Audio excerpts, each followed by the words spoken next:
US अपने territorial acquisitions के लिए जाना जाता है और टेरिटोरियल एक्विजिशंस के बेसिस पर यूएस अपनी स्ट्रैटेजिक पोजीशन वर्ल्ड में इंप्रूव करता है। टेरिटोरियल एक्विजिशन यूएस की एक बहुत ज्यादा इंपॉर्टेंट पॉलिसी है जिसके बेसिस पर यूएस अपने स्ट्रैटेजिक इंटरेस्ट को भी सेटिस्फाई करता है और अपनी स्ट्रैटेजिक पोजीशन को भी वर्ल्ड लेवल पर इंप्रूव करने की कोशिश करता है। इसीलिए यूएस की एक पूरी हिस्ट्री है टेरिटोरियल एक्विजिशंस की और वो प्रूफ भी करती है कि यूएस ने अपनी स्ट्रैटेजिक पोजीशन को, अपने स्ट्रैटेजिक फ्रंट्स को वर्ल्ड लेवल पर इंप्रूव किया है टेरिटोरियल एक्विजिशंस के बेसिस पर। अब इसी में 1803 में यूएस ने लुजियाना को परचेज किया था फ्रांस से, जो कि करीबन 8,28,000 स्क्वायर माइल्स का एक रीजन था, जो यूएस ने $15 मिलियन में परचेज किया था फ्रांस से। इसके बेसिस पर यूएस ने एक तरफ तो अपने लैंड के साइज को डबल किया और दूसरी तरफ मिसिसिपी रिवर का कंट्रोल भी ले लिया। और ये प्रूव करता है कि यूएस ने कैसे अपने स्ट्रैटेजिक इंटरेस्ट को सेटिस्फाई किया था लुजियाना को परचेज करके, जिसके बेसिस पर उसका साइज भी डबल हो गया और मिसिसिपी रिवर का कंट्रोल भी मिल गया।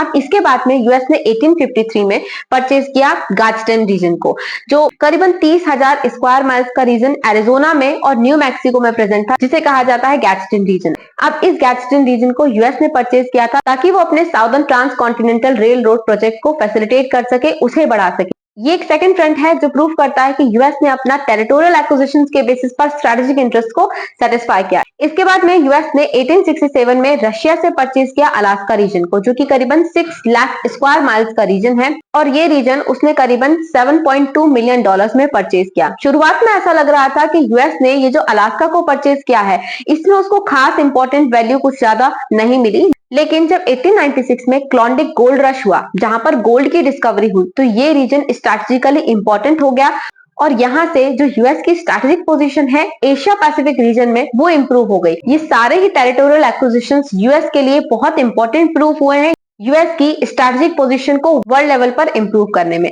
अब इसी टेरिटोरियल एक्विजिशन पॉलिसी को आगे बढ़ाते हुए जो यूएस के newly elected president Donald Trump है, उन्होंने इंटरेस्ट जताया है ग्रीनलैंड को परचेज करने में।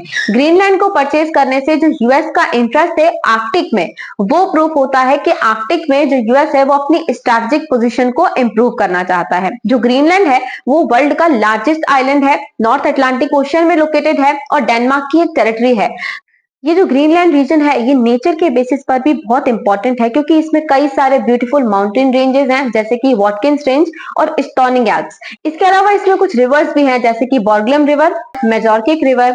सबसे इंपॉर्टेंट ट्रेंड जो है ग्रीनलैंड का वो ये है कि जो ग्रीनलैंड है वो एक माइनिंग रीजन है। 1700 से ही इस रीजन में माइनिंग होती है। पहले कोल की माइनिंग होती थी, इसके बाद में गोल्ड की होने लगी, सिल्वर की होने लगी, कॉपर की होने लगी, फिर जिंक की भी होती है, लेड की माइनिंग यहाँ पर होती है। इसके अलावा ग्रेफाइट की माइनिंग होती है, मार्बल्स की माइनिंग होती है। तो ये जो माइनिंग रीजन है, अगर यूएस इसका टेरिटोरियल एक्विजिशन कर लेता है तो ये यूएस की जो रिसोर्स अवेलेबिलिटी है उसे बढ़ा देगा। तो यूएस के सारे टेरिटोरियल एक्विजिशन हमेशा उसकी पोजीशन को इंप्रूव करने में काफी इंपॉर्टेंट रोल प्ले करते रहे हैं।